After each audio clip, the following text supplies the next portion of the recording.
small children are exempt. Amtrak has cut bookings by 50% to promote social distancing and has seen overall ridership decline by more than 90% during the pandemic. Steve Kathan, CBS News. Many watched in horror as an online video showed two white men chasing and fatally shooting a black jogger in Brunswick, Georgia.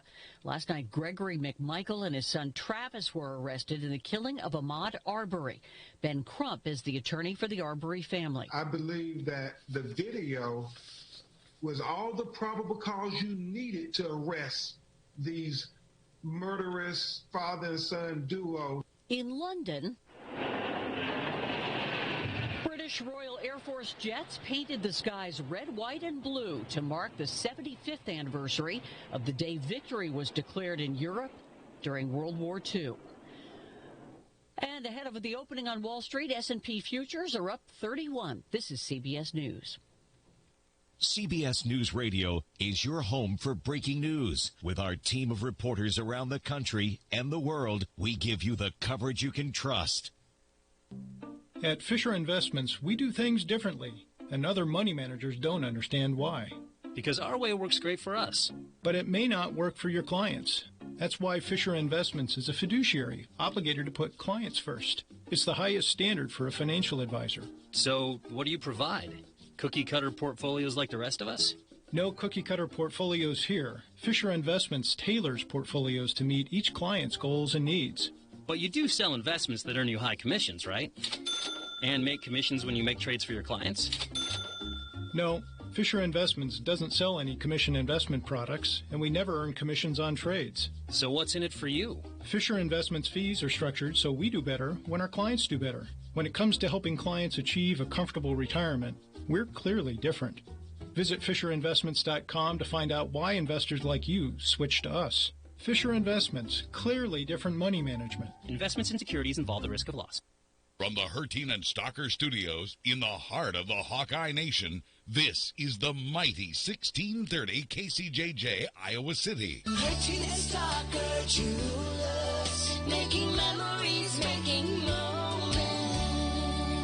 Here is your KCJJ forecast today. Lots of sunshine, but it is going to be a little chilly. High of 54 today. The wind out of the north becoming northwest at 15 to 25 today. So a little blustery on top of that cold today. Tonight, we have a freeze watch in effect, clear with a low down to 29. Tomorrow, partly cloudy, warmer. Our high right around 61. As we head into Sunday, scattered showers are possible with a high of 57. I'm meteorologist Sean Cable on the mighty 1630 KCJJ. Temperature now 47. Weather brought to you by the Westport Touchless Auto Washes at Walmart in Iowa City and Coral Ville's High V. This portion of the show brought to you by Patrick Eads, Deary Brothers, Ford Lincoln, Steve Anderson, Hawkeye Title and Settlement, Mike's Lock and E-Keys for Cars, GG Carr, his great crew at Supple Siding and Remodeling, Hawkeye Courier Express, they deliver anything as long as it's legal. 1-800-800-ROSE. Mother's Day's coming up for the freshest flowers. 1-800-800-ROSE. Big Dog Satellite Internet and Solar. Don't call an 800 number.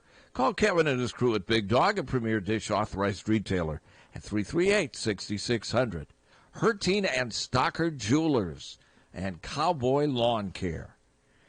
Pat Harty from the soon-to-be debuted HawkFanatic.com. And Tom Suter, same old TomSuter.com. And Captain Steve, the captain of the boat that sprung a leak here. What's leaking? Nothing. Well, giving him some trouble. Sometimes Steve, but that's because he's, we got our family pictures yesterday. The kids, incredible. Kids drove in and they stayed in the driveway, and we were like 9-10 feet apart, but they had masks on and stuff, but. They gave us the family pictures, and there's one of the whole family, and there's like an old guy sitting there. Oh, Jesus. I haven't seen one with you in it. I'll be posting it. The pictures came out wonderful. I just wanted to post first the picture of the kids. Well, Henry's a very good-looking young kid, isn't he? Yeah. What is he, 10? Charlie's gorgeous. Oh, yeah, totally. Yeah. Beautiful family. Yeah, it really is. Boy, am I. I've been blessed in 1,800 different ways. I mean, I really have. So there you go. There you are. Where do you go from there? I know.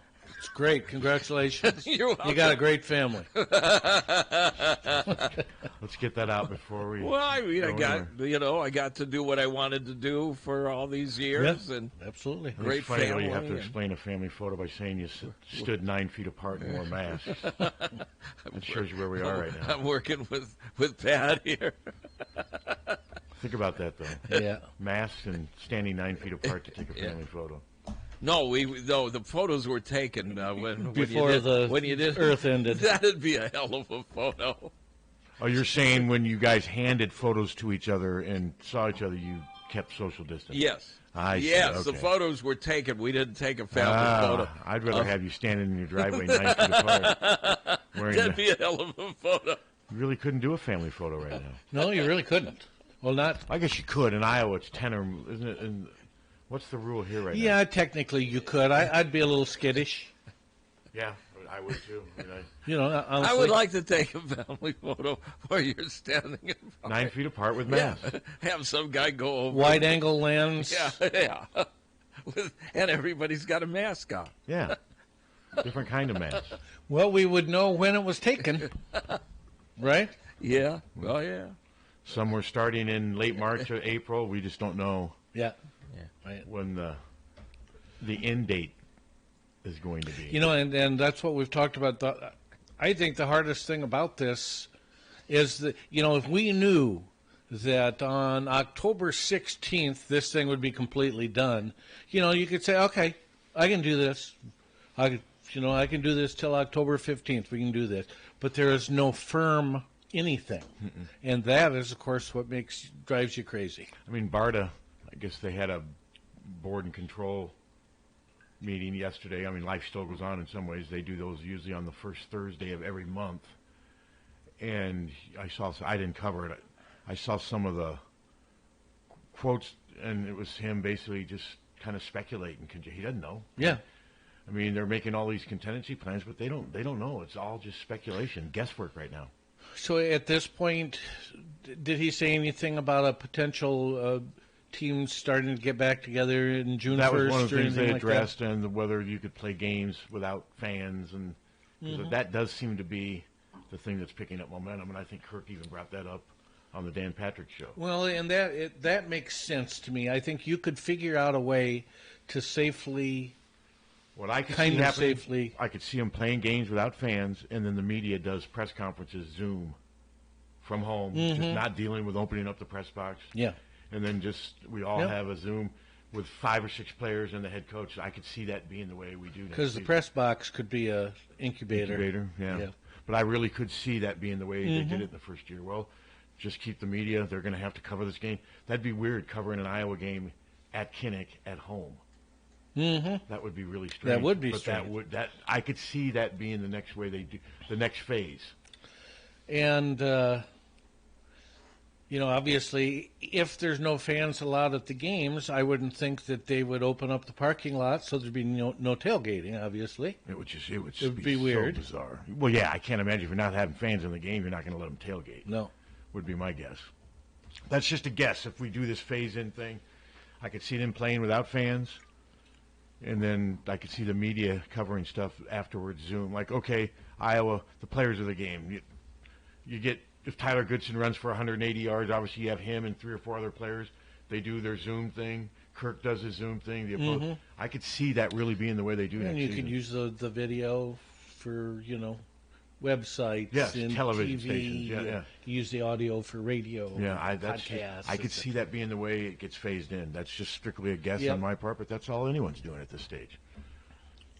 So. Absolutely, but it's intriguing, and while I would love to be in Kinnick Stadium this fall, the safety of everybody is more important than being in the stands. Yeah. Period. Yes, I agree with that. And many people would. And Captain Coach Davis is going to call in Tom. Do we call him? He's still Coach. Yeah. He's going to call in around 9:30 on the 1630 number. Okay. So at least that's how he left it with me. And I did a little Zoom thing yesterday with, Jack and Bo There are 12-year-old kids here in town, and they're doing their own podcast. Jack and Bo? Jack, let's see. It's Jack Kopecki, I believe. I'm not sure. I can't remember Bo's last name, but they are, they're doing their own podcast, and I think that's really cool. Yeah, it's cool. And they, Jack and Bo. And How old are they? Around 12. Wow. And they they listen to us, and they want to talk about Iowa, and they like the NFL draft and stuff. And they, we just did a little Q&A back and forth, and I just wanted to send a shout out to those guys. And I said the main thing I told them was just have fun. Just have fun doing it, and they're like, how do you not be biased? I mean, I told those guys, be biased. You're Hawkeye fans. At 12 years old, you don't have to. You don't have to be objective. No, I mean, do whatever you want, And I just think it's cool though that they have got the ambition to do that, and that shows. That's great. I mean, we've got a lot of time to think right now, and the kids are getting restless. These guys want something to do, and that's a good way to pass. Jack and Bo, I like it. Yeah. Budding broadcasters, Captain. The next Captain Steve. You got 56 years ahead of you, kids. Yeah, I told both of them that they could, in 15 years when they could probably maybe work for Steve. Yeah, when they're out of college and everything. Yeah, so we'll see. Steve's what, 86? You'd be in your late 80s by then. Hello.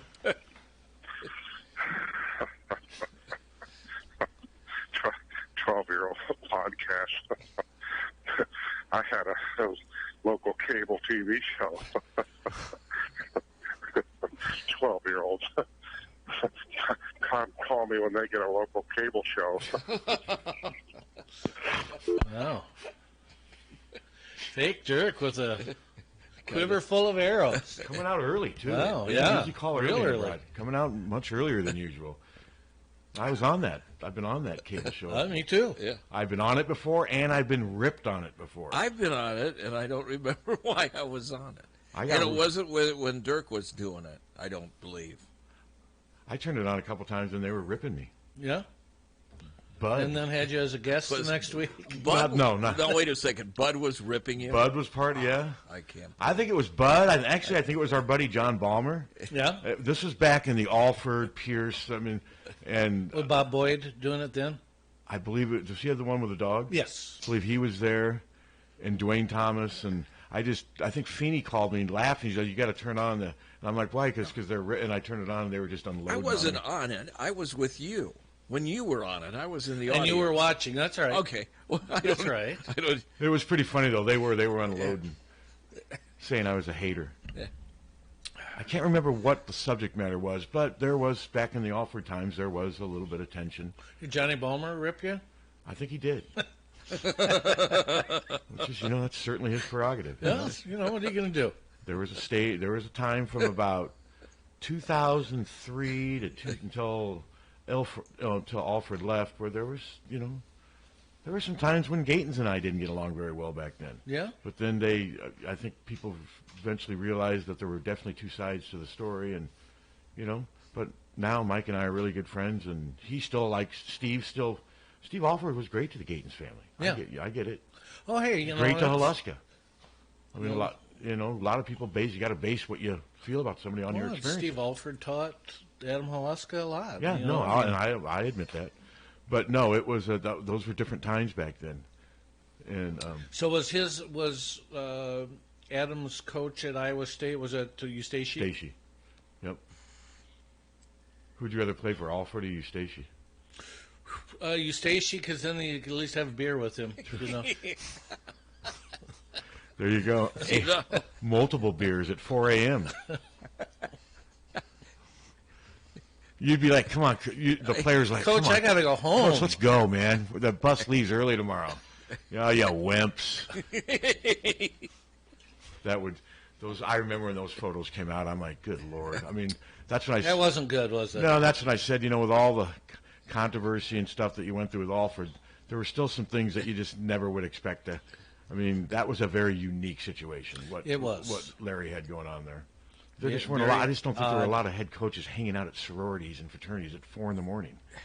Hell, I even got bored of them at that time when I was in college. Brett Bielema, was he maybe doing a little bit of that? Maybe when he was single in his 20s. I don't know. I have no idea. How old was Eustace? He wasn't that old. No, but he was in his late 30s, wasn't he? Yeah, and he was married with. Well, he said that they were all of age. Didn't he say that? No, I'm not saying there was nothing illegal about it. It's just weird. Odd to be out at 4 in the morning or 2:30 or whatever at a local sorority, and you're a head coach of the visiting. That's just strange. You imagine Fran doing that? Or Kirk Ferentz. I mean, Friday night before Ohio State game, Kirk's at. I'm thinking. Just think about how absurd that was. I'm trying to picture Fran 3 in the morning at the Pie Cap House. Yeah, I'm having arm some trouble wrestling with and it. having beers. And think about that. I'm having some trouble with Coach that Davis. visual. You imagine Coach Davis. I mean, that was just a very weird situation.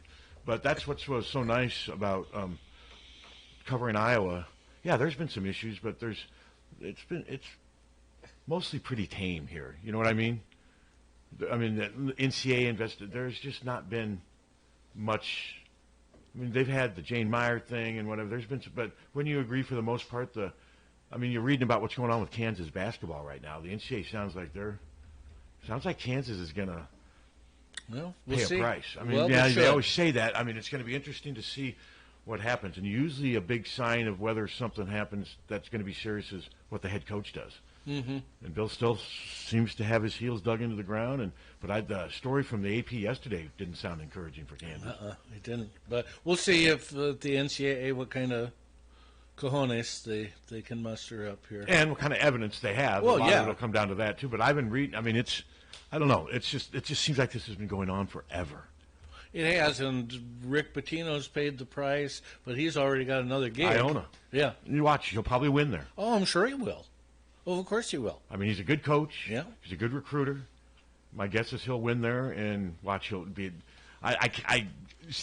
He's getting to the point age-wise where I don't know. Would another if let's say 2 years he's got Iona back-to-back NCAA tournament, would another Power 5 hire a 7? You think they would? Well, is he in his late 60s? He's got it. Would we guess? He was the head coach at Providence in '87, 33 years ago.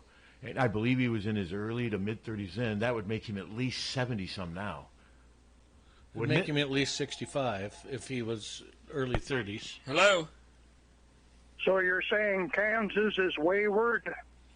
Okay, yeah, whatever. That was from... Kansas is wayward.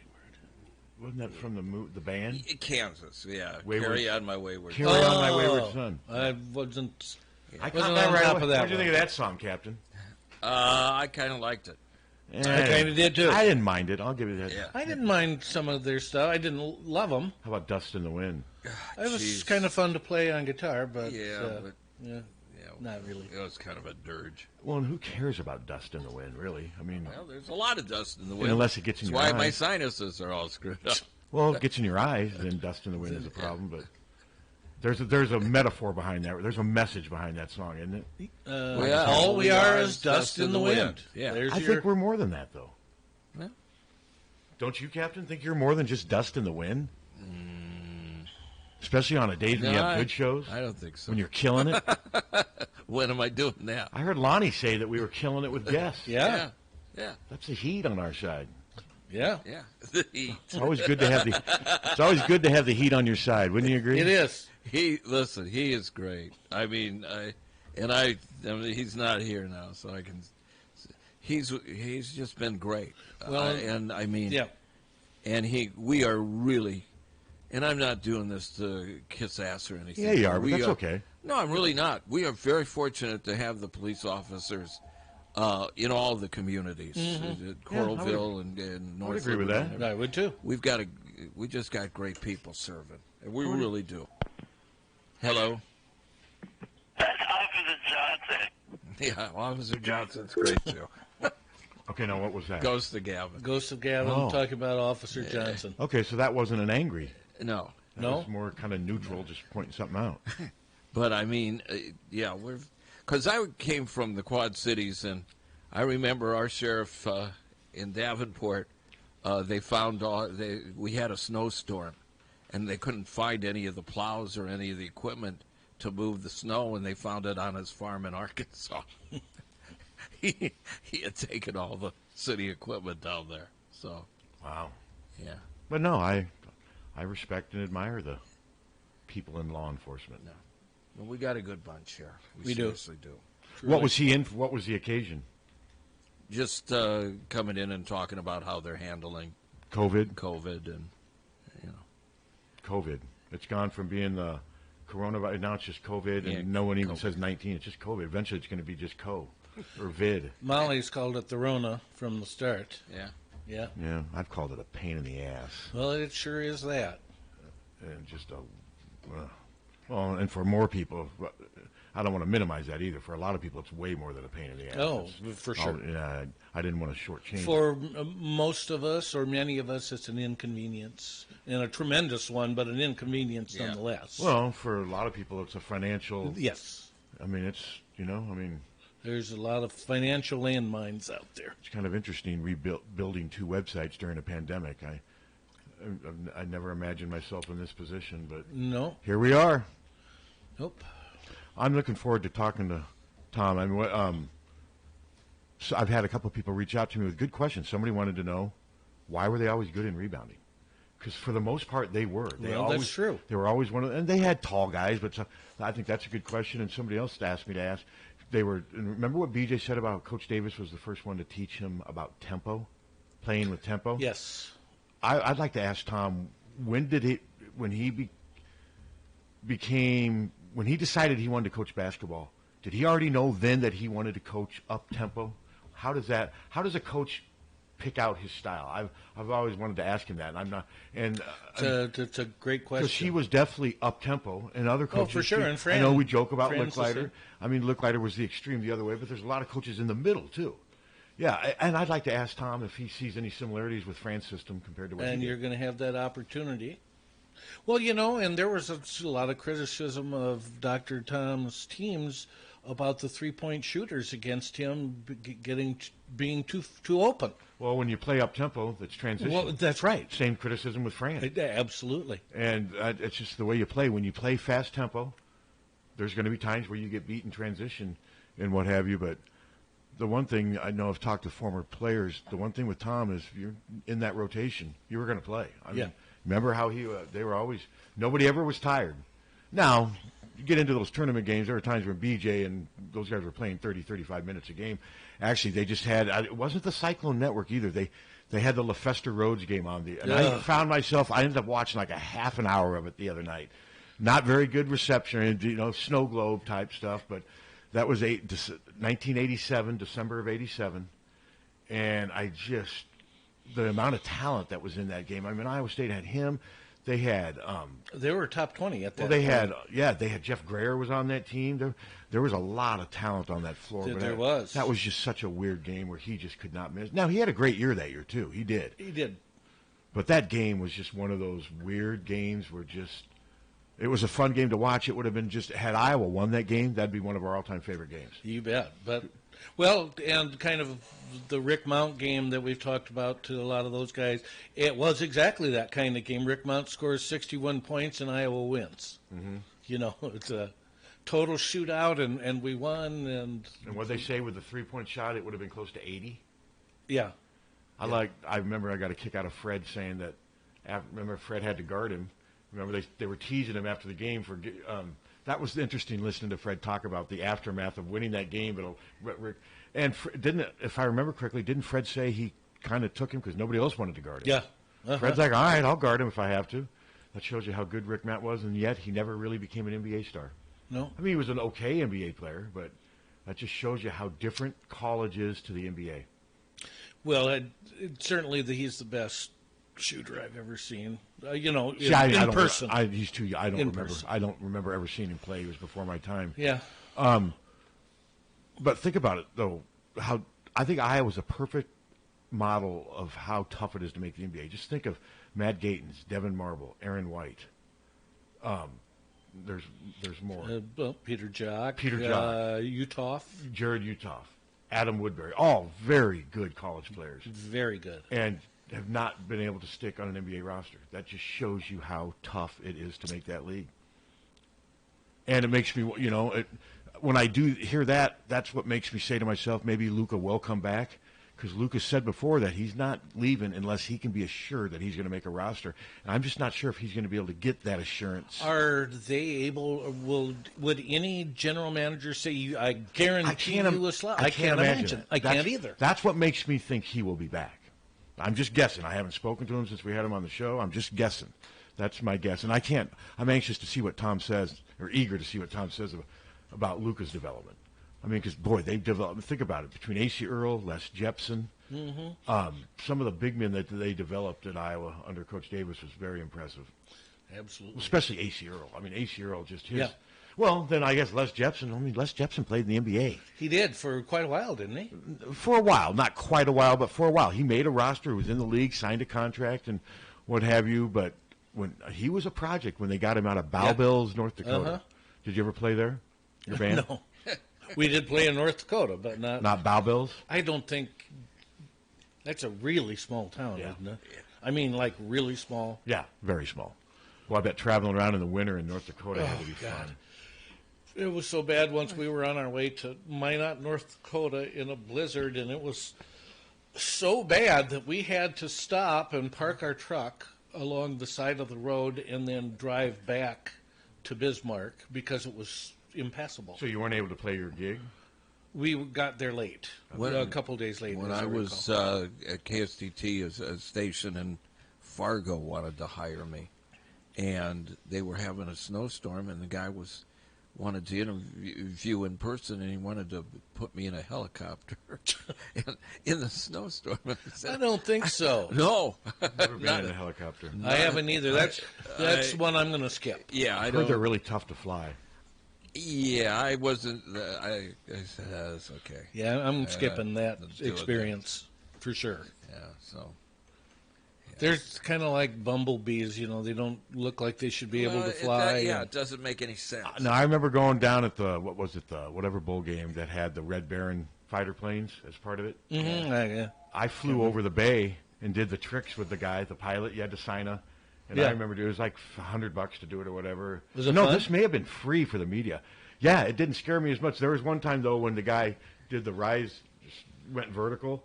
And then he stalled the engine, which was part of it, but he didn't let me know, and I started pooping my pants. And then he started laughing. Nice. And for a second there, I thought, oh, my God. And then it was all part of the act. Well, some guy wanted to, we were doing a station promotion, and this guy, I was supposed to sit in this open cockpit old plane, you know, and I didn't know that the pilot was, like, taking me freaking up, and doing loop-de-loops and crap. And I mean... I was soaked when I got out of there. It just scared the hell out of me. Because it was open cockpit. I don't like that. Yeah, these were the same. Do we have a call? Yeah. I just want to make sure it's... Hey, good morning. Good morning. I like the story. I tuned in just to hear about the guy crapping his pants. Is this Tom? Yeah, it is. Hey, Coach, how you doing? This is Pat Harty. I was the one saying that story, and you got Tom Suter and Captain Steven. It's so good to hear from you, Tom. It's been a while. Thanks, Pat. I'm glad to do it. Oh, Tom? That was a great story, Pat. Were you done? Yes, I was done with that story. Now we can talk. We can kind of go in a different direction. So how you doing, Tom? How are you handling these strange, kind of weird times? Yeah, it is. It is definitely that, isn't it? It's something that probably none of us had ever been through before. So that's for sure. Quite unusual. So we were fortunate enough to be able to talk to B.J. Armstrong. Was it last week? No, it was Monday. Was it this past Monday? This week. And he said something that I found that was fascinating, that Kevin Gamble was kind of the straw that stirred the drink on your first team, in that it was kind of his team. Is that your recollection as well? Well, it's funny. Kevin Gamble had gone to a junior college. Mm-hmm. And so when he came to Iowa, when Coach Raveling recruited him, he was a junior, and he hardly played that first year. You look at his numbers, I don't know them offhand, but it was single digits, maybe 2, 3, 4 points a game, something like that, maybe a little more. And so I didn't know, and we had that foreign trip that year. We went to South Korea and to China. And so I got a good chance to see all of the players, and I could see, I think maybe Kevin's a little better than I thought he was going to be. And we went, in those days we had community scrimmages, I know Pat remembers, and this one was at Waterloo that year. And so I put Kevin, I would take the starting 5 and 1 or 2 subs, and then one of the assistants would take the rest of the players. And I had put Kevin Gamble with the rest of the players. I didn't put him on the starting 5, and he went for 45 points in that game condition scrimmage. After the game, I said, I think maybe Kevin's going to be up in that top group. So wow. He was a solid player, and I think what BJ was referring to, Kevin could play anywhere. He could play inside. He could play second guard. In fact, when Michael Reeves went down with an injury, he was our other point guard. Kevin Gamble played a lot of point guard for us, as did Billy Jones backing up BJ. So he was very versatile, and of course now he's with the Toronto Raptors, as you guys probably know. And he'd been with my son Keno for 7 years, and always wanted to get back on an NBA roster. And finally, Nick Nurse, Northern Iowa guy, was the Raptors coach, and he signed Kevin up, and he had a terrific first year to win the whole thing in his first year on the Raptors staff. Wow. Yeah, what a great story. Another interesting thing BJ said, Tom, was he said you were the first coach to teach him how to play with tempo, how to control tempo, how to use tempo to your advantage, and you played up-tempo. So first of all, how do you teach somebody that, and when did you decide as a coach that you wanted to play up-tempo? Was that something that came gradually, or when you got into coaching, did you say this game needs to play at a fast pace? How did that evolve? Like a lot of coaches, you're formed from your high school days. Okay. And I played at a little small school in Ridgeway, Wisconsin, and I had a nice group of teammates. We only had 60 kids in high school, but a bunch of them were pretty good athletes. And so we went over, I think we scored over 100 points 7 times that year as a high school team in this little league in Wisconsin. And so I loved the fast break. And then when I went to Platteville, to college, my coach loved the fast break as well, and so we were a running team, and I was a point guard, and so I kind of started that way. And then I think what you do, Pat, I was a high school coach for 6 years, and in doing that, you kind of formulate your philosophy, what you're going to do, how you're going to do it. You kind of get it started, and I could see that the fast break was going to be something that I wanted to teach. So do you see any similarities between your system and what Fran's doing now? Because Fran also likes to play, obviously, at an up-tempo pace. Oh, sure I do. And Fran and I both had quite an experience on the East Coast in our coaching careers, and they play a lot more zone defense on the East Coast than they do in the Midwest or in the West. And so Fran and I were both exposed to, there's some, like right in Philly, Temple was known as one of the great zone defensive teams in the country. Syracuse wasn't too far away from either Boston College or Lafayette, and you had coaches like that, and so we were both of us exposed to zone defenses, and that's why both have been able to use. Fran uses zone defense on occasion, and as well as zone pressure. So a lot of that you kind of develop as you go along, and then when you see something and you like teaching it, then that's kind of the direction you keep heading. You built a lot of big men, AC Earl, Les Jepson. Going there. Yep. Obviously, you saw what Luka Garza was able to do. Just talk about just the amount of improvement he's made, and I'm sure it does bring back memories, because when I first got up here and I got on the job, AC was young, and then by the end he was the best center in the Big Ten. Just talk about Luka. It took him, that's a good analogy, because it took him like 3 years, Pat, if you recall, to kind of get his game going. He redshirted and then 2 more years, and it was only in his maybe junior year when he started to be able to hold his own. Les Jepson a lot the same way. Yeah. I inherited Les, and he redshirted that first year before I came, and then he was a freshman, and he hardly played that 86, 87 season. We would try to get him in every half for at least a few seconds or a minute just to help his development. But as far as Garza, I don't think I've ever seen any player improve as fast as he has. The improvement he made, and the coaching staff deserves a lot of credit, as well as, reading about it, as well as Garza's family. Mm-hmm. He comes from a good, knowledgeable basketball family that has helped him along with the Iowa coaching staff. So he's amazing. I'm excited to see how much better he can get, and hopefully it's at Iowa that we get to see it again. Well, Coach, now you a follow-up question on that. You coached Les Jepson, AC Earl, we've mentioned Brad Lowhouse. You watched Luka develop, as you said. The games are very different between all of those players, but is there a commonality between those players that, say, I can see this. This guy is going to be able to do this. Is there a commonality of skills or talents that they all possess, or is it all individual? I think there's a commonality in terms of the mental part of the game, that they probably all had different ways of developing good mental toughness and everything. But physically, they were pretty different, when you stop and think about it. I'll tell a quick story about Les Jepson. I sat down with him going into his senior year, and he'd been okay. He'd been getting better and better and better. And so we sat down, and I said, now, look, this is the summer. You got to use your last chance now to develop. If you're going to try to play at the next level, here's what you have to do. And so I said, now, on the free defensive free throw set, you'll have the inside position, and you should get every missed free throw that comes off on your side. And that's, what do we count per game? We said, maybe 3 or 4 rebounds. And so we did the same thing in the offense, and I told him the under-basket out-of-bounds plays, I'd get at least one really good out-of-bounds play where he could get at least 2-3 points a game and maybe a couple of free throws, getting fouled in there. Stuff like that, you can get the picture. And I said, now, if you can do all these things, then you can be the leading rebounder in the Big Ten next year.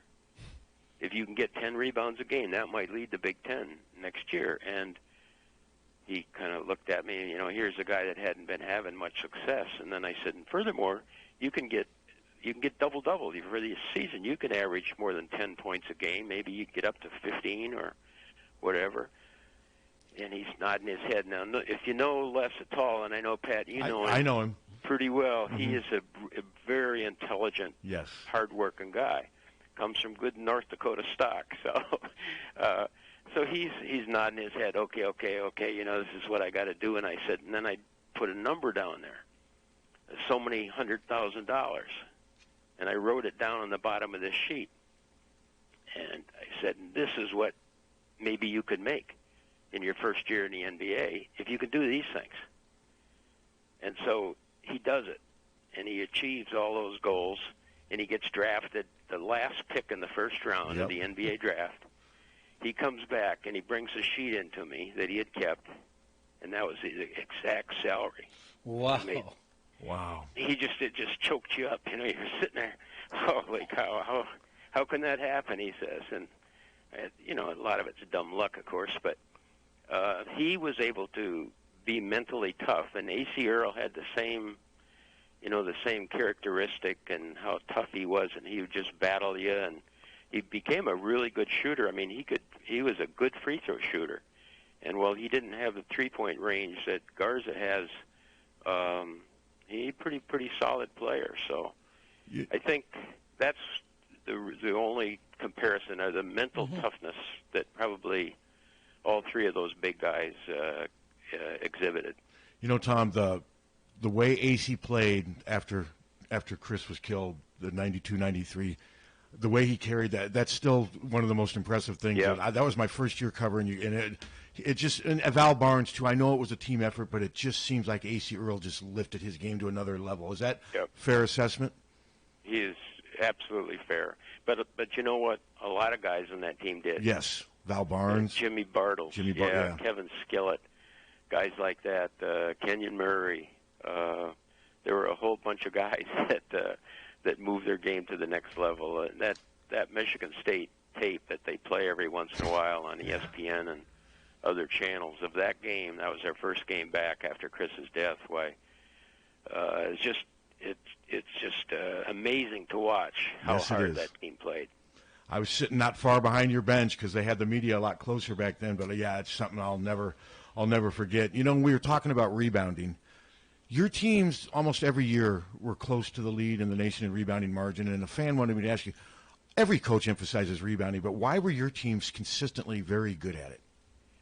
There are a couple reasons. One goes back to my college coach. John Barth was a terrific college coach at Platteville, and he was primarily a football coach, and he was very strong fundamentally, and he always wanted to be a head football coach, and he took the Platteville basketball job waiting to become the head football coach. And wow. Butch Lytle was a football coach, and he wouldn't retire. He just kept hanging in there. And so in those days, you know, your football staff at a small college like that might have been only 2 coaches. And so he was a basketball coach, and he taught fundamentals, and one of the fundamentals was rebounding. And he had gone to Ripon College, and he had played some basketball there. And he knew he was a rebounder. He was a big, gruff, big for those days, maybe 6'2", 6'3", something like that. But he knew how to put his body in there and how to teach it. And he made us all learn. And so even though I was a guard at, 5'8", he would make me get down and check out and put my butt put my the hip, he would call, put the hip on the other guy's knee.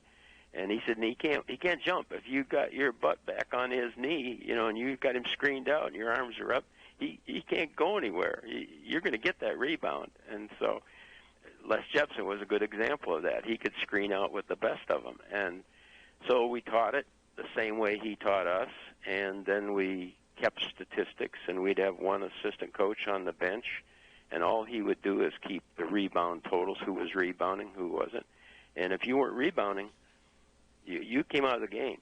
That we just, hey, what's the matter? You're not rebounding. You're getting shut out on the boards, and your guy's in there rebounding the ball. You better get some rest. You must be exhausted or something. And so stuff like that, you took a hard line mentally to make sure that everybody was all in and concentrating on the fundamentals, and rebounding was a good example. Yes, we did. We led the country in rebounding at least once, I know, and we're often in the top 10 or so nationwide because of the emphasis we put on it.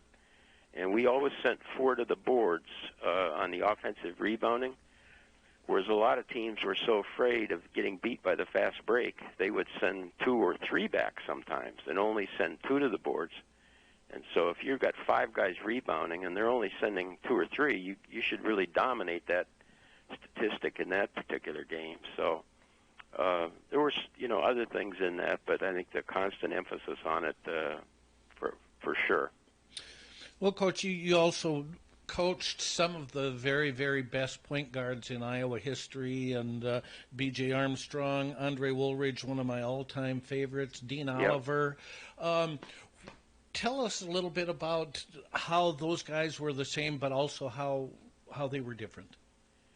Well, they were what you wanted in a point guard, in terms of ball handling skills, toughness, coachable, that they do what you wanted done, and because they would be the coach on the floor, it was the way I was taught, and the way I always coached was the point guard was responsible for play calls and switching offenses and stuff like that. He was in charge out there. Early on, there weren't as many TV timeouts as there are today, and so the coach has to work a lot harder during the game today than we did back then. You needed the coach on the floor. So I had some great point guards. I was thinking, too, I had so many walk-ons that have had such great success, and one of them just got a head job. I think it was announced yesterday. Yes, it was. That Jason Shea is the new head coach at East Tennessee State. Yep. Jason Shea was a walk-on for us, and I was thinking I had 4 Jasons, and they've all had great success. Jason Smith was a very nice player for us, a walk-on, and he's an outstanding lawyer in Las Vegas now. From Bettendorf originally, right? Jason Butikoffer, you guys probably all read about him the other day. Yep. And he was a terrific manager for us, and he's now the number 2 guy, as I understand it, in the athletic department at the University of Washington.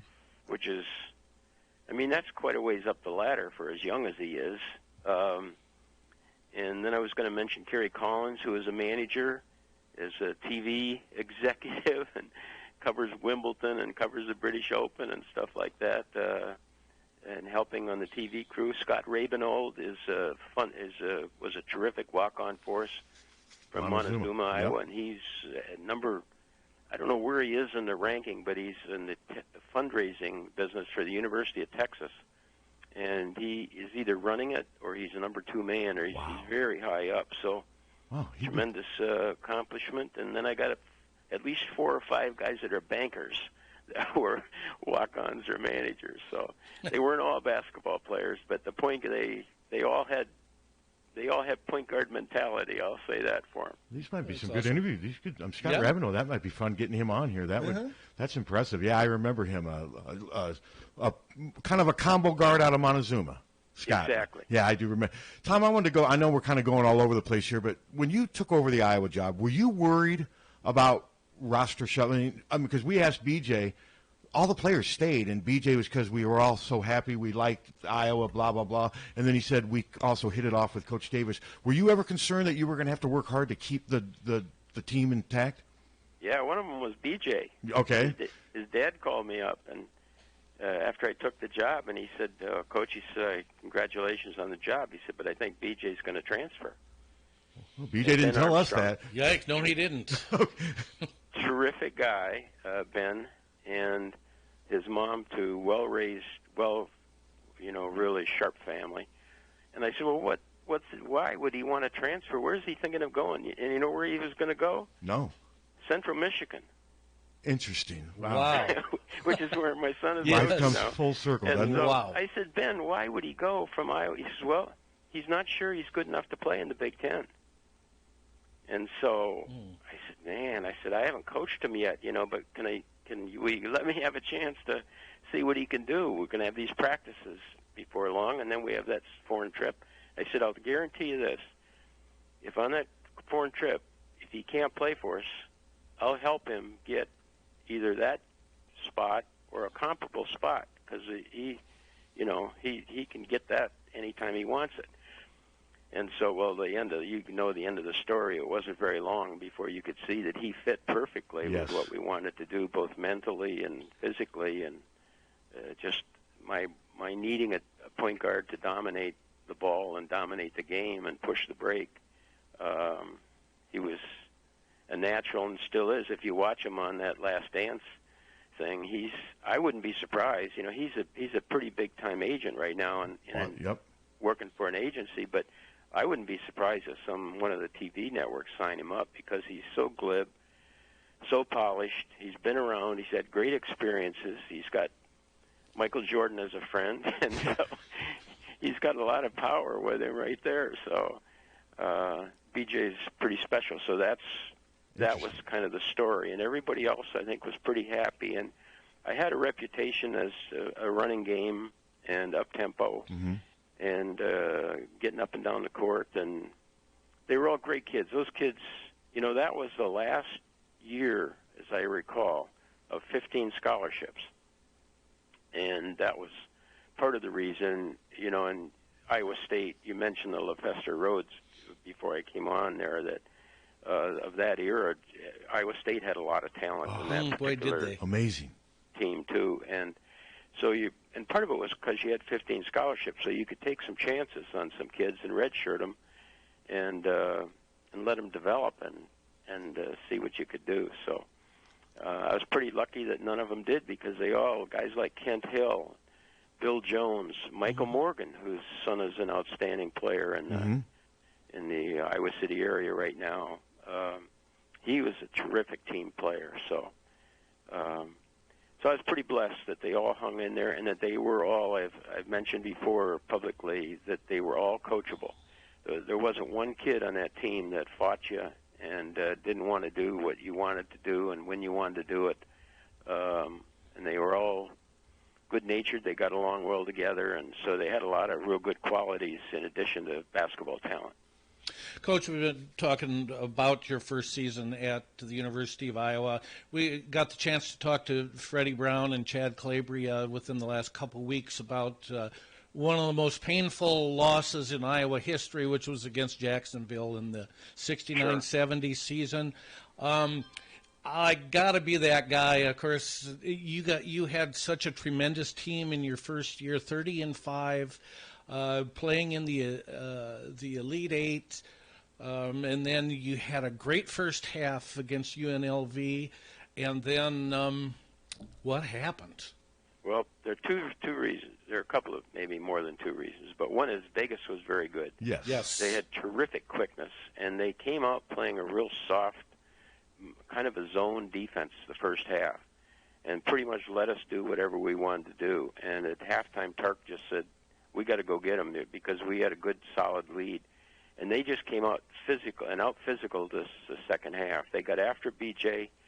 We got in a little foul trouble in the backcourt. As I recall, both BJ and Kevin Gamble, who was our probably second-best pressure ball handler, both got in some foul trouble, and they just took us out of our offense. We couldn't get our offense run, and they just beat us. It was, I'm sure there was nervousness and stuff like that because you knew it was a game that put you in the Final Four. So, but the team gave me all they could give me all season long, so I couldn't be upset or disappointed in them when we ended up losing. And Tom, Gerald Patio also got really hot, and sometimes that happens. just happen. Yeah. That just happens. Yep, and they were terrific. It wasn't like they were some kind of a bad team or something. They were very high quality, and so it was a heck of a game. Tom, every time we have a player, a basketball player, a football player, over the last 40 years on this show, at some point, the conversation brings up John Streif.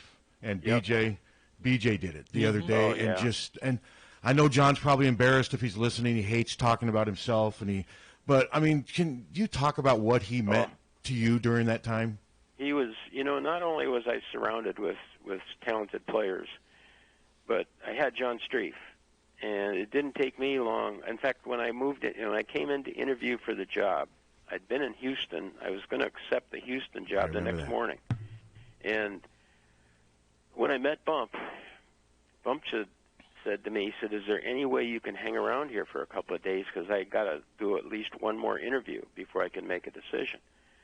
And I said, well, yeah, my wife lives in Prairie du Chien. We could go up and be good to go up and spend a couple of days in Prairie du Chien. And so he said, okay, I'll take care of that. And so all of a sudden, there's John Streif, and he said, John, you got to get Tom a car, get him a rental car, get him rooms, whatever he needs. He's going to hang around for a couple of days. So that's how it went. And then in a couple of days, Bump called and said,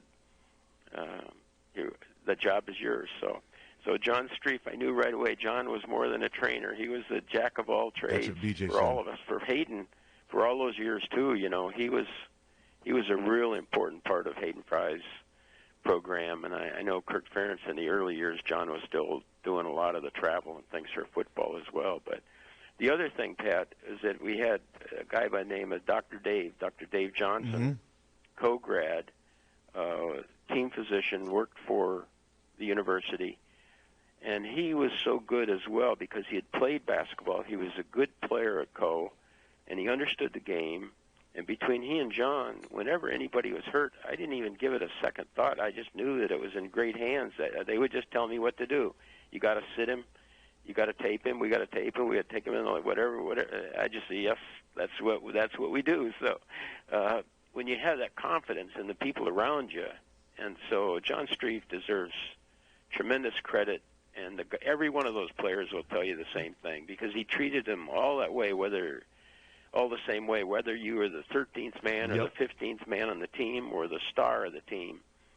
He gave you the same treatment. And he took care of the coaches, too, because if you got the flu or the virus or whatever you got, John would be there to make sure you're getting your liquids and getting some soup or whatever it was that he would prescribe for you.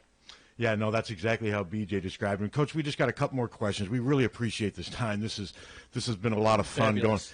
going. Your last team at Iowa, when did you realize during the course of that season, we got a chance, we can be pretty good? I mean, I know that team was driven by a lot of emotion and what have you, but when did you realize, this team? Well, I think we knew at the end of the previous season, Okay. because that previous year we'd started the 2 freshmen, right? Yes. And still won 20-some games.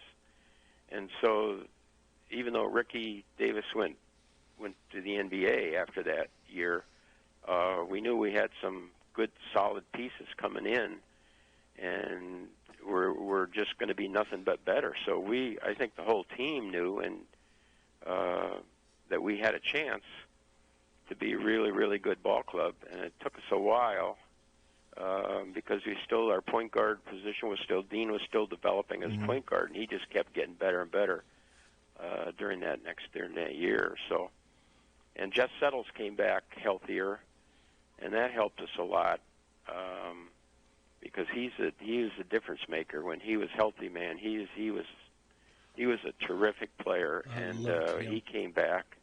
And then our young guys like Guy Rucker and J.R. Koch and Kent McCausland and Ryan Lursman and guys like that.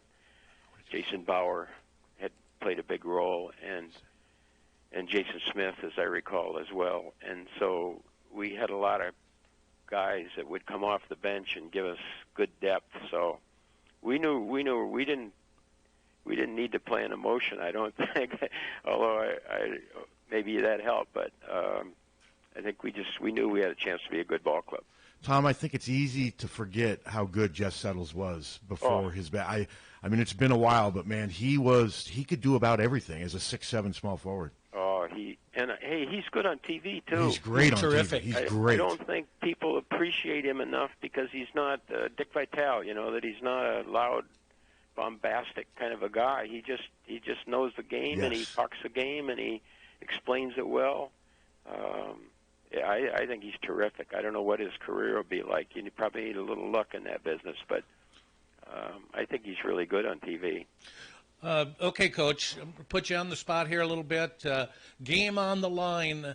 Who do you want shooting the ball? Do you want Kent McCausland, Chris Kingsbury, Kevin Gamble, B.J. Armstrong? Who you want? I think I'd take any one of them. I knew that would be your answer. That's a good answer. They all had I had a little guy at Boston College by the name of John Bagley that had quite a pro career, and people never thought he was going to be a player. And boy, he was clutch whenever it was called on. And I had a pretty good kid by the name of Todd Lichty at Stanford too, who was outstanding guard whose career was hampered by a car accident and never became the NBA player that he was capable of. But I've been blessed by having some good players along the way. So, Tom, another one, I had David DeLeo, who I was just going to ask you about him. Playing for Keno, and Devontae Lane was the point guard starting on that team last year. And David's dad, Frank DeLeo, played for me at Lafayette College in my first head coaching job. Wow. I inherited him there as a freshman when he was ineligible. Freshmen were ineligible in those years.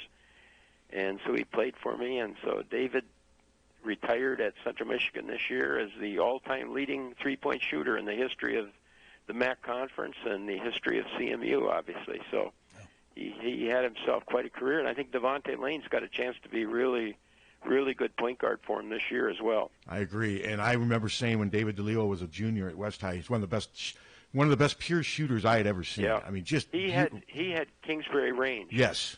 He didn't have Kingsbury's confidence, Who did?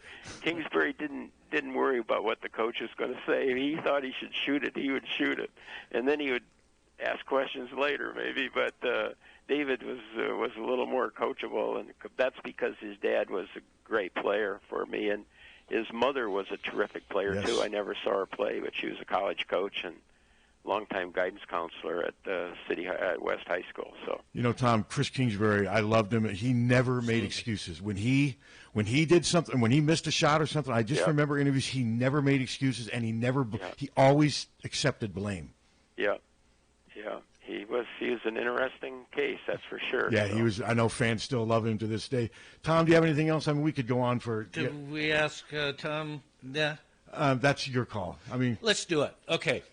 All right, Coach. Remember, Coach, we're a radio station here, so we're going to ask you a question about music. This is an unfair question, okay? Okay. We ask this of all the coaches and players who we interview, and we've had some great answers. So your job, Gary Barta picks up the phone and says, Dr. Tom, we need you to do a special task for us. We need you to pick a band or an act to fill Kinnick Stadium.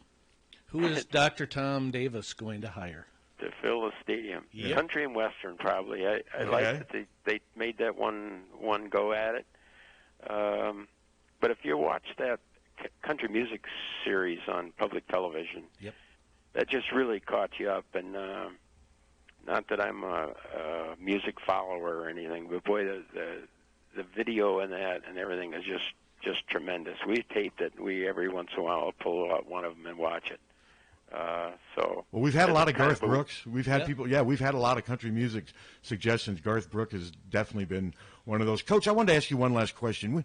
When do you think we're going to have a basketball season on time next year? I hate to put you on the spot, but I mean, how do you look at the future and how do you try to cling to hope? Yeah, just you don't know. Anybody who says they can tell you, they don't. You're right. They're just guessing, So.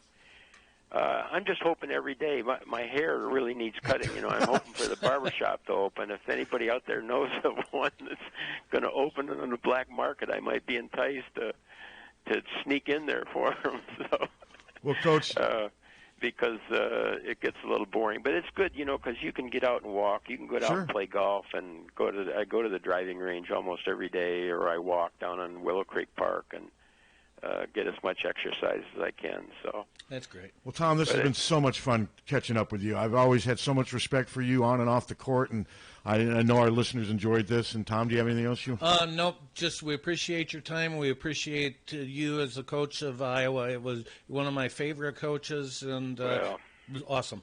Thanks, Coach. I appreciate the thoughts in the Iowa fans.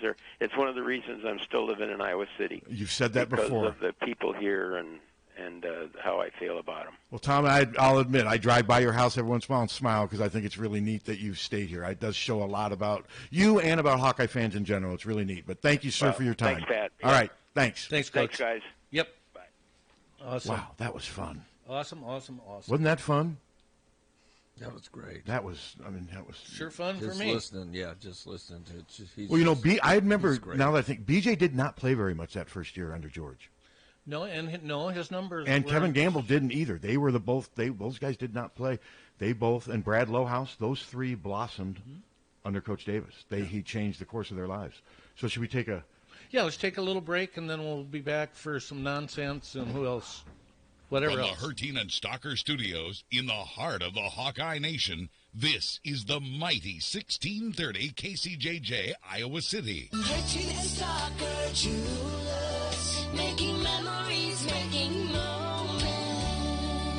Here is your KCJJ forecast today. Lots of sunshine, but it is going to be a little chilly. High of 54 today. The wind out of the north becoming northwest at 15 to 25 today. So a little blustery on top of that cold today. Tonight, we have a freeze watch in effect, clear with a low down to 29. Tomorrow, partly cloudy, warmer. Our high right around 61. As we head into Sunday, scattered showers are possible with a high of 57. I'm meteorologist Sean Cable on the mighty 1630 KCJJ. Temperature now 47.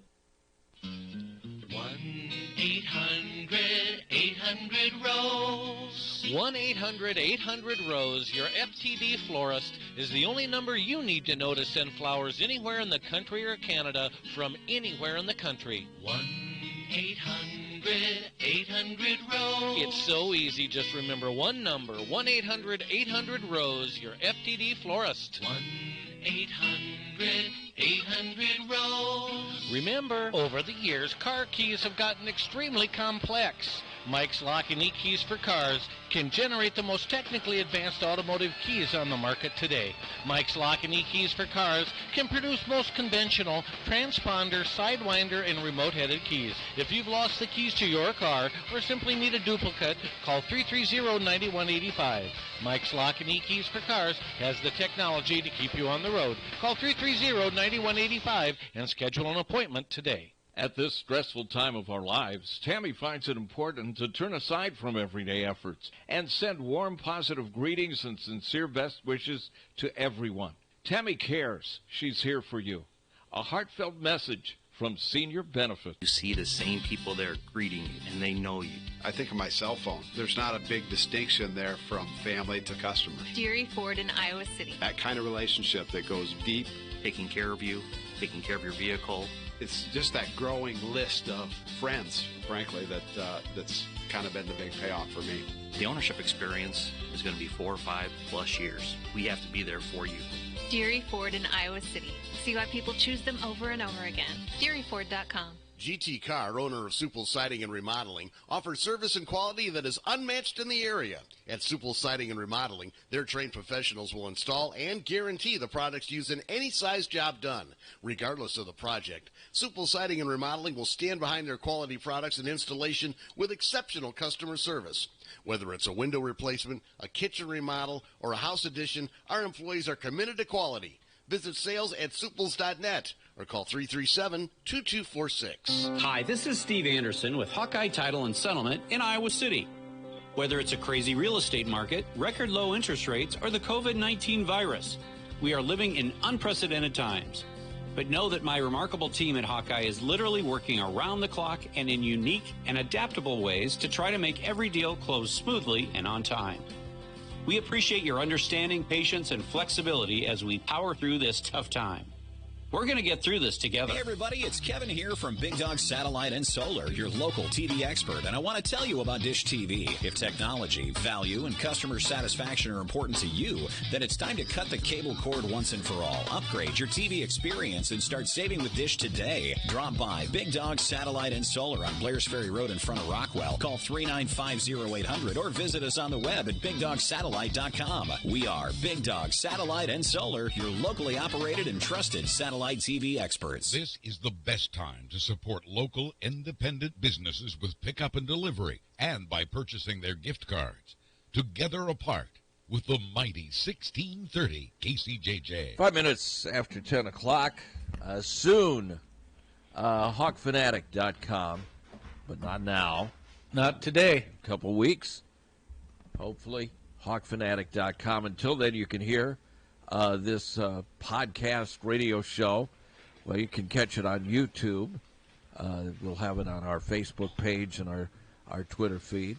And it will also be as a podcast, which you can grab off of Tyler Devine's Twitter account or Pat Harty's Twitter account. It's going to be more than a couple of weeks. I mean, we're hoping to pick somebody here in the next couple of days. We're still talking to 4 or 5 different companies. They've made proposals, and we're kind of going back and forth and trying to figure out how we're going to retrieve all the information, what have you. It's a pretty complicated thing. Thank God for my brother-in-law. He's helping to kind of do a lot of this stuff. And so, but yeah, I mean, Tyler wrote about that Keegan Johnson, and we posted it on your guys' webpage or whatever. We'll do that for the time being. And I was going to take some vacation from writing anyway.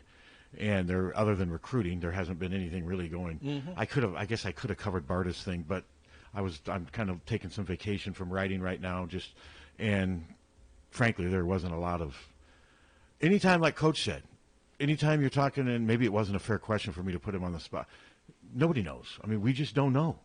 I mean, I would like to think that college basketball. Okay, I'll put you on the spot. Will we have college basketball starting on time with fans in the arena? No. Hello.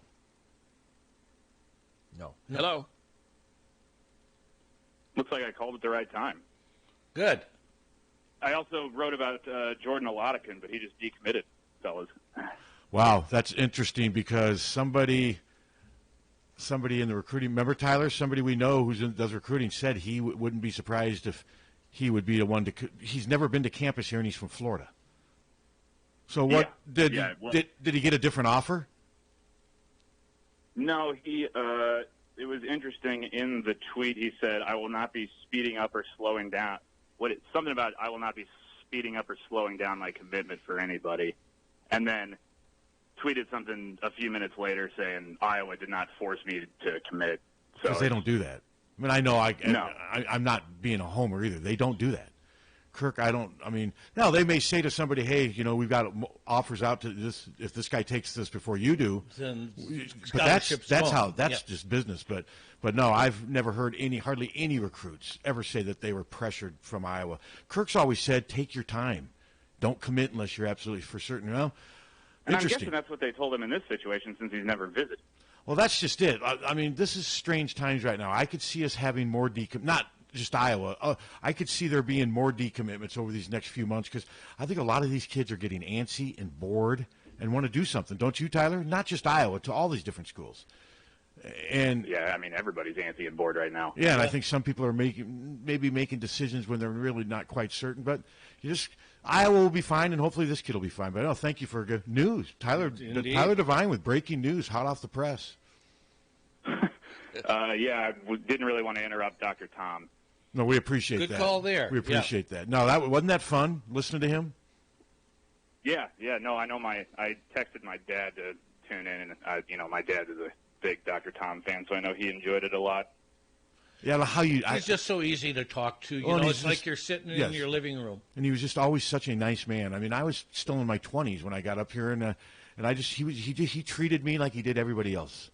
He just treated everybody with respect. And have you ever heard anyone say a bad word about Tom Davis? Never. He's one of those John Streif type guys. You just never hear anyone ever say a bad word about his character. Well, somebody may have in 1999, but I think there was a lot of stuff going on there. So yeah, and you know where I stand on that one. And of course, hindsight was not the right move to do, but it was done. And Dr. Tom went and then helped rebuild my alma mater. Thank God, he and his son. And it is cool what Keno's doing at Central Michigan. And it's neat how Kevin Gamble was with him, and now just a lot of neat stories. Great. And I would like to try to get Kevin Gamble on the show. That's another one we're working on. I didn't even realize that he was coaching. Oh, I knew he was coaching. I forgot though that he had been at Central for that long. That was a good hire by Keno. It's neat though to see Kevin Gamble now. He's with the Toronto Raptors. Kevin Gamble played 7 or 8 years in the NBA too, so he's done well for himself. But yeah, Brad Lohaus, Celtics, right? Yes, Brad Lohaus, Kevin Gamble, and B.J. Armstrong for some reason just could not get many minutes under George Raveling. It just wasn't happening. And Tom came here, and in 1 year they just all blossomed into stars. That's crazy, man. I wasn't even born yet. Gee, thanks. Oh, Jesus. Thanks. That's great, Tyler. I wasn't even born yet. I was in my last year of college, and Captain, you were in your 40th year of radio then, weren't you? Yeah, I think 86, so. 87? Yes. Oh. No, not 40th, but I'm kidding. I was trying to cipher it out. I was exaggerating to try to illustrate a point. So, got anything else, Tyler? Do you got any fake impersonations or anything? No. You don't have Unfortunately, not. Maybe someday we'll have somebody call in as a fake Tyler. Yeah. So maybe we will. I was thinking yesterday about irrational fears. You guys have any irrational fears? Well, talking about Pat and Captain Steve, they could talk for 30 years and not talk about the same thing. I've got a lot of irrational fears. I got a lot of fears. Yeah, they both do. You can't. That's part of life, irrational fears, isn't it? Hey, you're 71 years old. You have. Do you think there's a band? Giant fear. Is there a band named Irrational Fear? There could be. That would be a pretty good name for a band. I'll bet there is. Look it up, Captain. When I was a kid, that I was afraid to flush the toilet before I got in the shower because I was afraid of whatever was in the toilet was going to come out of the shower head on top of my head. Yikes. Well, it is proven, though, when you flush the toilet, stuff does fly out, and since we're on to that gross subject, I guess... Yeah, let's not. We could have asked Coach his thoughts on that. Well, we started off with you crapping your pants. Yeah, and I did almost crap. That's just one of the scariest 2 or 3 seconds in my life. That and the time my brother pinned me down with both arms and then spit in my mouth. Christ. What happened? Oh, yeah. Billy I'm did that. I'm going to get back to my finals preparation before I feel responsible for all right, you're ready. We're anymore. drifting. Thanks, Tyler. Thanks, Tyler. I was 7 and he was 11, and I had done something. No band of that. No band named Irrational Fear. That scares me. That scares me. That surprises me. Wow. Psychopath in Love. There's a band named Psychopath in Love. There you go. That'd be a better single artist, I think. How about Porno for Pyros? Yeah. Hello. Morning, guys. Morning. Wanted to run a Tom Davis story past you, if I Sure. could. Sure. About 1999, I think that was Dean Oliver, Ricky Davis's freshman year. 97, 98. I'm watching 97, 98. I'm watching the Iowa Hawkeyes play Minnesota, and they're down by 1 point with about 30 seconds, and I'm yelling at the TV, call timeout, call timeout, call timeout. And they do not call timeout. They turn the ball over. Minnesota comes down and scores. Iowa gets the ball down 3. Tom Davis calls a timeout. I'm like, geez, why didn't he call a timeout? And then they come out, and then they call another timeout. And I'm like, why didn't they call a timeout? They had 2 timeouts. So anyway, the game ends. The next morning I come into work, and my dad says, I'm telling him about the game, and he says, well, call Tom Davis and ask him what he was thinking. I'm like, oh, that's so stupid. So he looks up his phone number, and I call Tom Davis. And, of course, the secretary answers, and I leave my message. And she says, well, he'll call you back when he comes in. And I'm thinking, oh, there's no way Tom Davis is going to call me back. And so I'm back, and I'm working. And right around noon, my dad comes back. The phone's ringing. He goes, hey, Tom Davis is on the line. And I'm like, oh, come on. This is ridiculous. Tom Davis is calling me. And so I get on the line, and the guy says, hello, this is Tom Davis. I'm returning your call. And I'm like, oh, my God, this is Tom Davis. What was I going to say to Tom?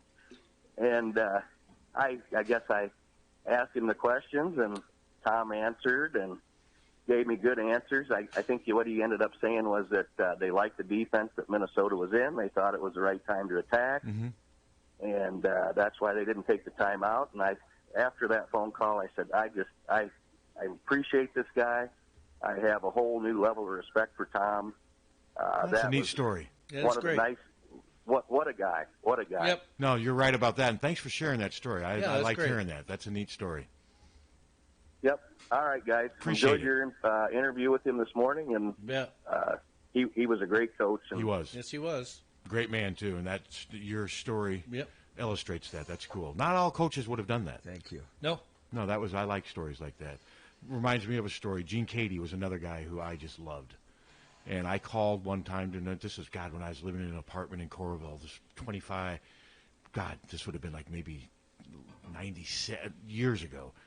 And I called and left a message with his secretary, and then kind of forgot about it. 2 hours later, I'm in the shower, phone rings, and it's not Gene Cady's secretary, it's Gene Cady, and I still got, and I'm like, hello, and I said, oh, yeah, Coach, well, I'm right in the middle of a shower, and he's like, well, dry off and let's go.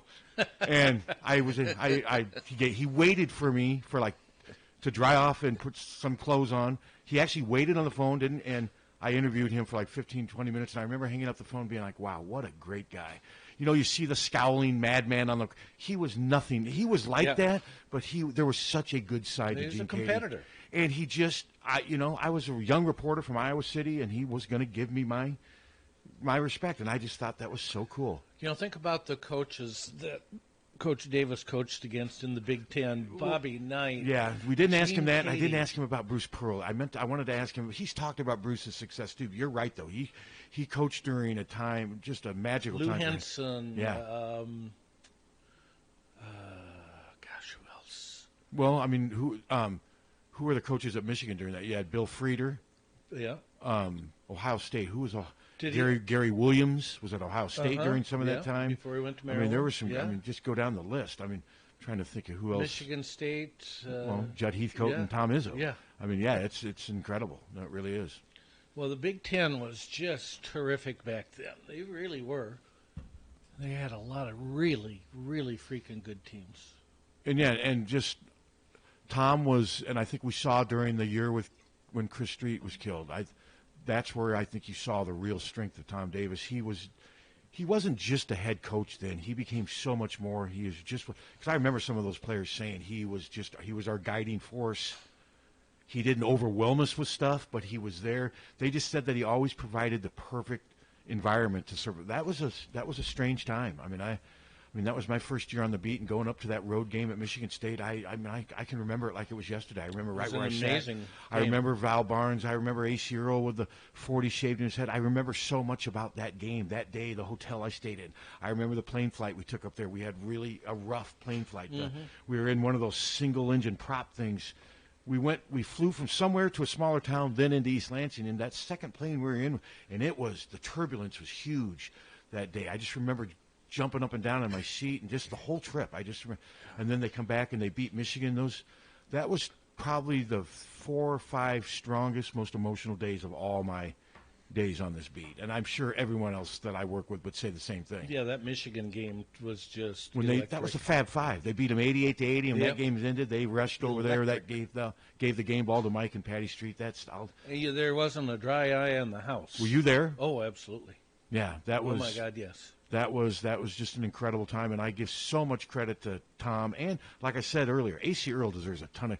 Yeah, that whole team came together, but my God, A.C. Earl played as well as any center I've seen since Garza this year. A.C. wasn't the same type of player. Luka, he's a better defensive player than Luka. Wasn't as good as Luka offensively, but A.C. Earl was one of the best shot blockers I've ever seen. I was just going to say, as a shot blocker, obviously A.C. was his anticipation better than just about everybody. And his second jump was quick. His anticipation was amazing. He lives here, doesn't he? Yeah, he still lives here. I don't know A.C. very well. He was on my first. That was his last year on the team was my first year on the beat, so we never really got to know each other very well, but I just respected how well he played that whole year and how that team went 23-9 without Chris Street. Think about that. They won the first 11 games of that season. And I still say that's one of Tom's greatest coaching jobs, the fact that team went 23-9, went to the second round of the NCAA tournament. I mean, losing one of its best players, its emotional leader. I mean, it was just amazing seeing how that team rallied around tragedy. Absolutely. No, it was fun to go through and do a little research for the interview and just remember so many great games and great teams, great players. And I'm glad you asked him about UNLV. And we have to. You do, and his answer was pretty much what it has to be. I mean, sometimes that just happens. But I do remember Gerald Patio got so hot that game. Those shots, those three-pointers from around the top of the key. You knew they were going in. I mean, it's like, if I remember correctly, none of them had much arch on them.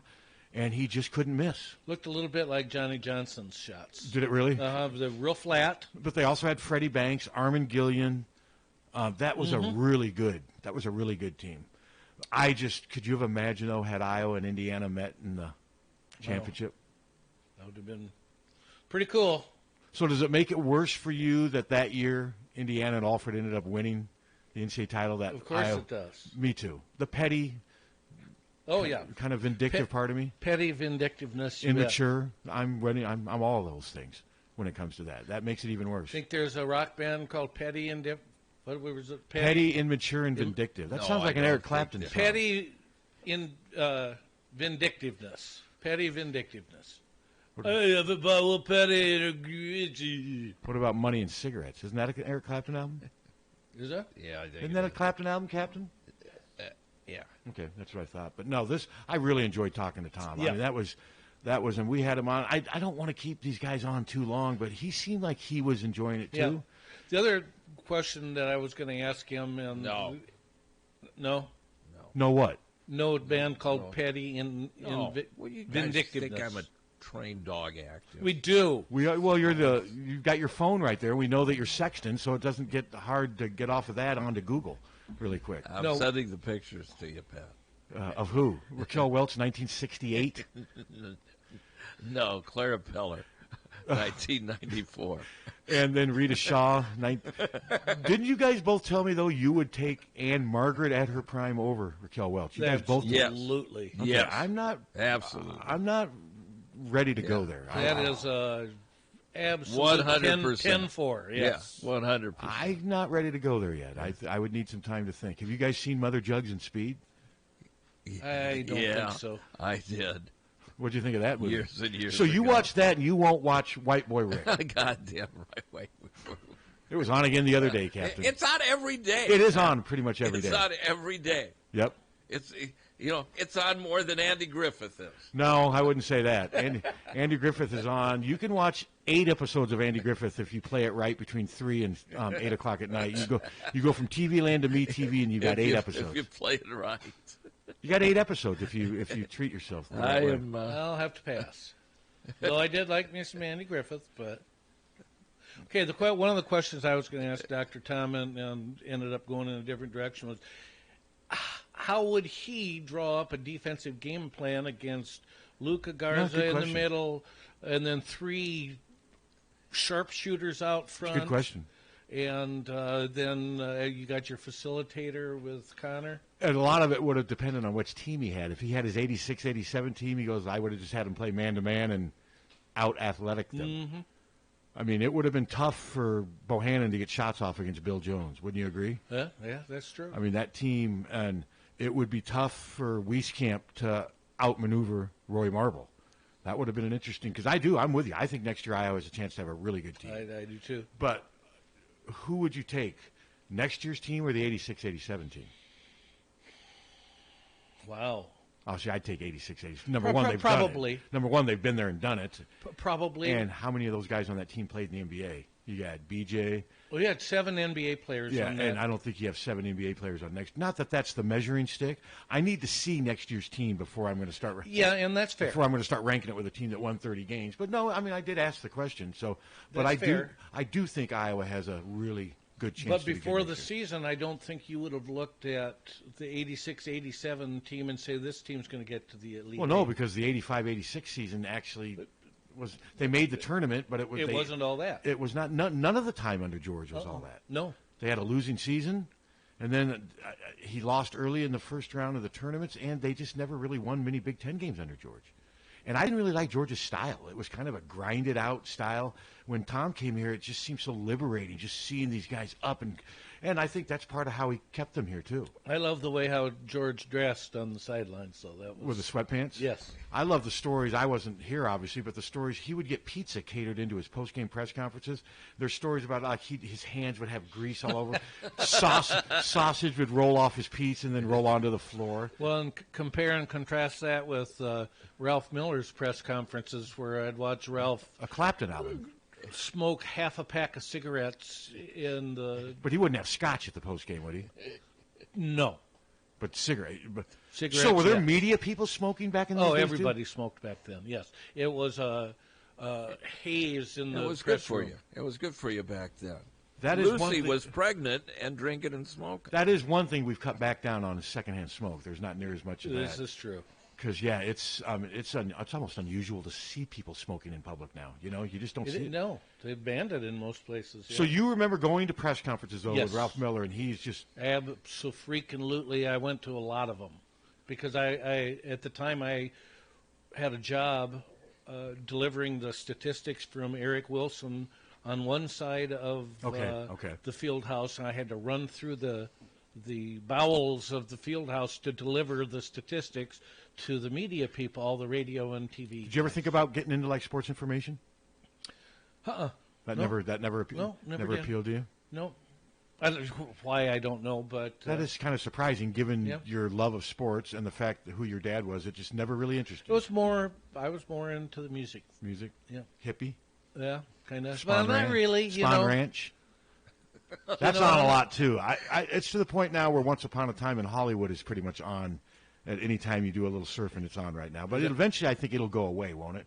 Whereas Twister and Remember the Titans, they seem to persevere. I mean, well, there's so many channels, and they purchase the rights for these movies, and they want their money's worth. We're seeing a lot of. They're going to be repeating more than they're going to be getting new stuff. Yes. Well, because they're not filming right now. Well, not only that, but they don't have any money to get the new stuff. We're seeing a lot of 48 Hours and another 48 Hours on right now, too, which is fine. Yeah. I love both those movies.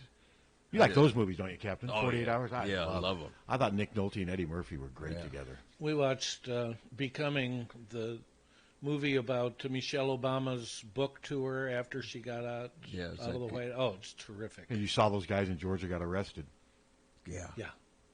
I'm not making. I'm not going political. That's not political. Current events. That's not. No, it's just current events. Not political at all. They got arrested. Now that's only step one. Now that have to get convicted. And do you think But they will? that video, well, yeah, I think that they'll get video's- convicted of something. I think that video's pretty telling. Yeah, it is. But it's amazing that there's people on social media trying to justify that video. Yes, Well, well, they're racist then. They have to be. And look at what he was wearing. Look at how fast he was running. Yeah, I mean, he's they're looking jogging, for wearing sweats. I mean, shorts. There So, was yeah. reports. He's working out. Yeah. There were reports of burglaries. I mean, it's doing anything to justify what happened, and I just don't see how you can in this case. We got a call? Yes. Hello? Hello? Hola. Hello? Hello? Hi. Hello? You're on the air. Hi, guys. How you doing? Good. We're okay. Hey, Stick with my neighbor for years and years and years, and he got some great stories. He said after the home games, they run out to the crowd. They had a little, a human entryway, and they go by, and these old guys shake their hands. Sounds like you're talking in Swahili. Yeah, we can't hear you. Yeah, are you on a speaker? Is this any better? A little. How's this? There you go. There you go. Now, who are you talking about? We didn't get the name right at the beginning. Who is your neighbor? Stick Mednevik. Oh, okay. And he said after the game, he'd go through the crowd, and these old guys would shake hands with him, and another 20 folded up in their palm of their hand. And he said he'd just stick it over in his left hand and go on. But one good story about Ralph Miller, in the fall, he had his ball players run around Pink Mine. And Stick smoked, and him and another player, I think it was Don Johnson, but I can't be sure. Well, they decided to take a break, and they stuck away in these bushes, and they started smoking. And Ralph caught him. And he made him run laps up and down the field house. Start at one side, clear up in the rafters, run down, run across the court, and run back up. And he had to do 10 of those. And he said after about 3, he said, this is hell. I mean, I couldn't breathe. But that's how rough was. He spoke like a fiend. But yeah. He said, Christ, that never happened again. He says, that killed me. Interesting. Well, I thought I'd say that. Guys, have a good day. Okay, Thank you for the call. No, another good call. Yeah. Once we could hear him.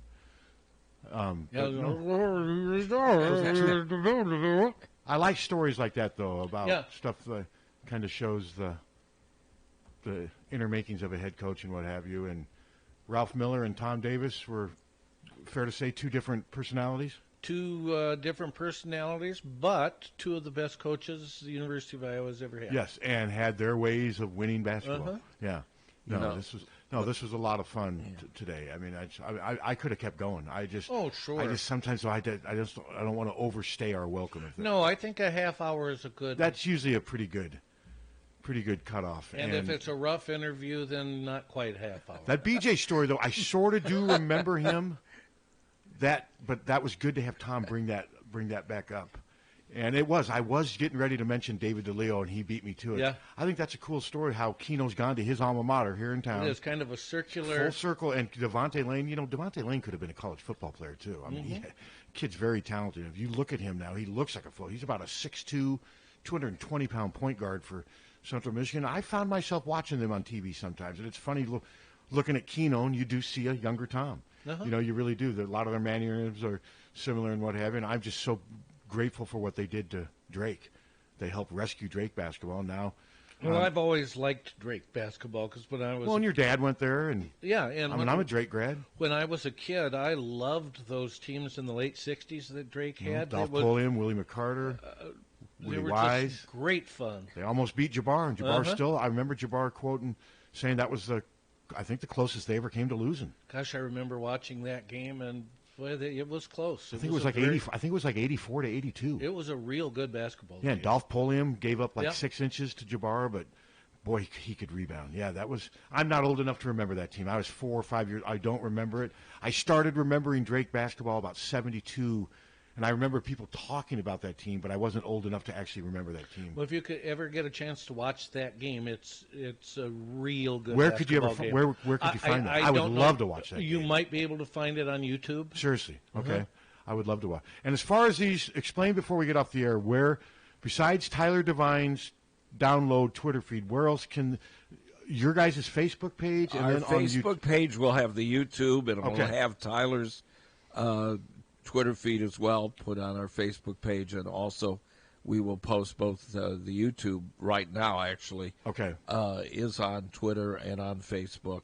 And then of this show. So. And then once we get the new site up, then we'll be able to have that site hosted to where it'll be back on iTunes, and it'll be.